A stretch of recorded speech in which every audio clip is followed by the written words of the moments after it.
PM Modi ने मध्य प्रदेश की राजधानी भोपाल में मेरा बूथ सबसे मजबूत कार्यक्रम के तहत मंगलवार यानी कि 27 जून को कार्यकर्ताओं को संबोधित किया। पीएम मोदी ने देश में समान नागरिक संहिता को लेकर बड़ा बयान दिया है।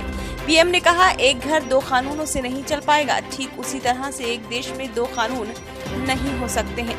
पीएम मोदी ने कहा कि यूनिफॉर्म सिविल कोड के नाम पर लोगों को भड़काया जा रहा है। एक घर में दो कानून से घर नहीं चल पाएगा। भारत के संविधान में भी नागरिक के समान अधिकार की बात की गई है। वोट बैंक की राजनीति हो रही है। पसमानदा मुस्लिम राजनीति के शिकार हो रहे हैं। कुछ लोग तुष्टीकरण की राजनीति करते हैं और देश को तोड़ते हैं। बीजेपी कैडर मुस्लिम को जाकर समझाए। भोपाल में पीएम मोदी ने समान नागरिक संहिता यानी कि यूसीसी को लेकर पार्टी के निचले स्तर के कार्यकर्ताओं को स्पष्ट मैसेज दिया है। प्रधानमंत्री का ये बयान तब आया जब बीते दिनों ही लॉ कमीशन ने एक विज्ञप्ति जारी कर देश के नागरिकों से समान नागरिक संहिता पर उनसे लिखित सुझाव मांगे थे।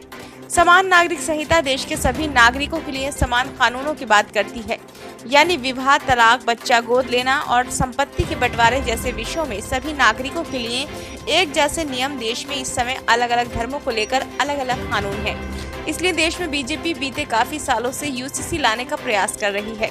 ये उसके कई चुनावी वादों में से एक बड़ा चुनावी वादा भी है।